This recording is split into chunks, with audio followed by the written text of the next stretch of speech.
Assalamualaikum warahmatullahi wabarakatuh. Kami dari kelompok 5 akan menjelaskan model-model pembelajaran PAUD.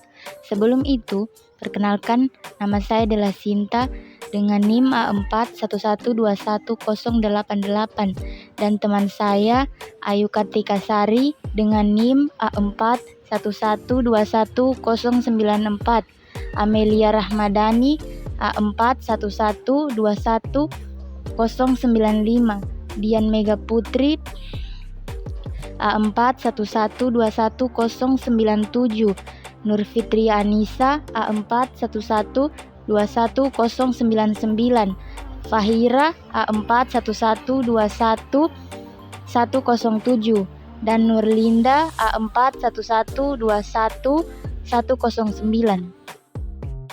Saya akan menjelaskan tentang model pembelajaran klasikal.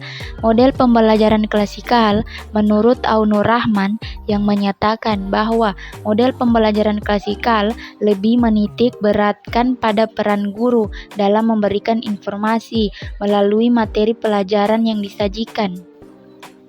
Model pembelajaran klasikal menggunakan pembelajaran kelas dalam proses pembelajaran. Model pembelajaran klasikal adalah pola pembelajaran di mana dalam waktu yang sama kegiatan dilakukan oleh seluruh anak sama dengan satu kelas atau secara klasikal. Model pembelajaran ini merupakan model yang paling awal di dalam PAUD dengan sarana pembelajaran yang ada pada umumnya sangat terbatas serta kurang memperhatikan minat individu anak. Seiring dengan perkembangan teori dan pengembangan model pembelajaran klasikal yang sudah ditinggalkan, pemahaman lebih mendalam tentang model pembelajaran PAUD. Metode pembelajaran yang klasikal contohnya diantaranya ceramah adalah cara memberikan pembelajaran dengan berbicara panjang lebar di depan peserta didik. Demonstrasi merupakan cara menjelaskan pelajaran dengan mencontohkan cara membuat sesuatu secara runtun. Selanjutnya, model pembelajaran kelompok.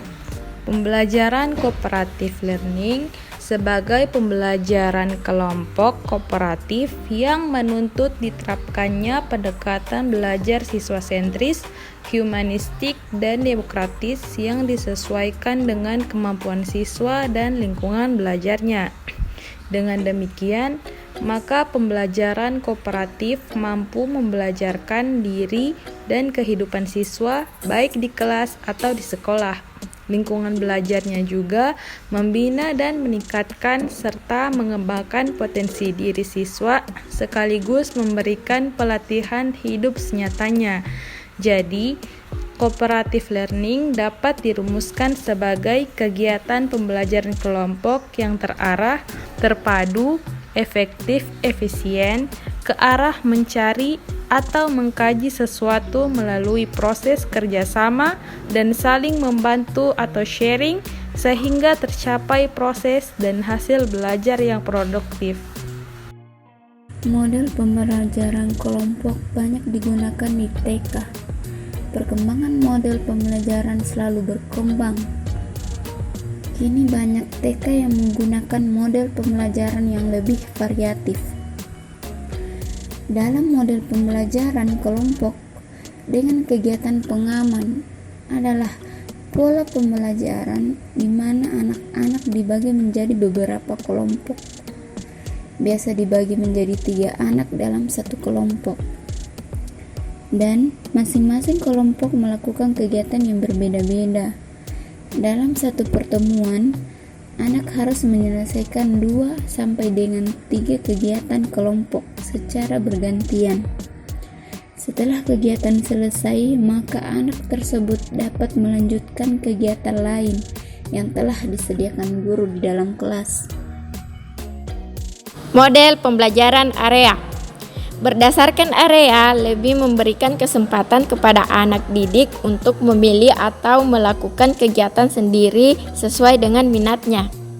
Pembelajarannya dirancang untuk memenuhi kebutuhan-kebutuhan spesifik anak dan menghormati keberagaman budaya dan menekankan pada pengalaman belajar bagi setiap anak. pilihan-pilihan kegiatan dan pusat-pusat kegiatan, serta peran serta keluarga dalam proses pembelajaran. Pelaksanaan pembelajaran area ini menggunakan metode yang selaras dengan tahap perkembangan anak.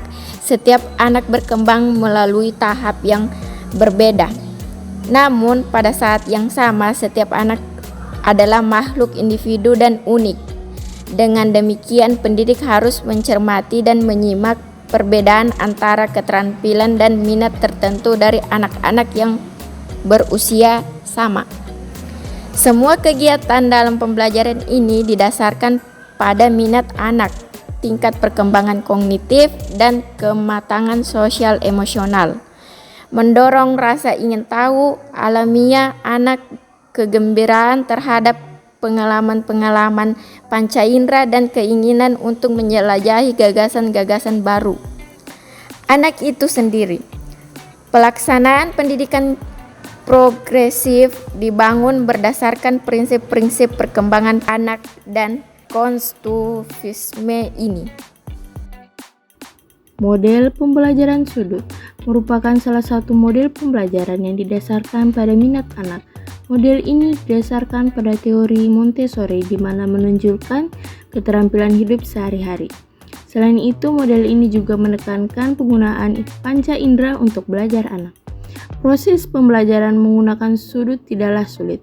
Guru dapat mengolah kelas menjadi 5 sudut yang berbeda. Masing-masing sudut memiliki berbagai alat permainan edukatif yang sesuai kegiatan belajar mengajar dengan model pembelajaran berdasarkan sudut-sudut kegiatan. Menggunakan langkah-langkah pembelajaran hampir sama dengan model pembelajaran area, hanya sudut-sudut kegiatan selayaknya lebih bervariasi dan sering diganti disesuaikan dengan tema dan subtema yang dibahas. Model pembelajaran sentra.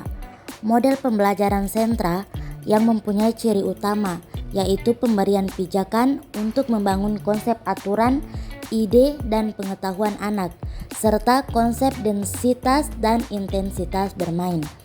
Model pembelajaran ini adalah pendekatan pembelajaran yang berfokus pada anak, yang dalam proses pembelajarannya berpusat di sentra bermain dan pada saat anak dalam lingkaran. Pada umumnya, pijakan atau dukungan dalam model ini untuk mendukung perkembangan anak, yaitu pijakan setelah bermain. Pelaksanaan model pembelajaran terakhir ini sekarang masih berada pada tahap rintisan yang masih dilaksanakan oleh beberapa TK yang diperkirakan memungkinkan karena model ini membutuhkan persiapan yang cukup matang dengan sarana bermain yang lebih lengkap. Masing-masing model pembelajaran memiliki kekurangan dan kelebihan, serta memerlukan kondisi yang berbeda-beda. Oleh sebab itu, kita sebagai calon guru atau guru kedepannya dapat memilih model pembelajaran yang akan digunakan dengan mempertimbangkan kemampuan yang dimiliki, sarana dan prasarana yang tersedia, serta faktor pendukung lainnya.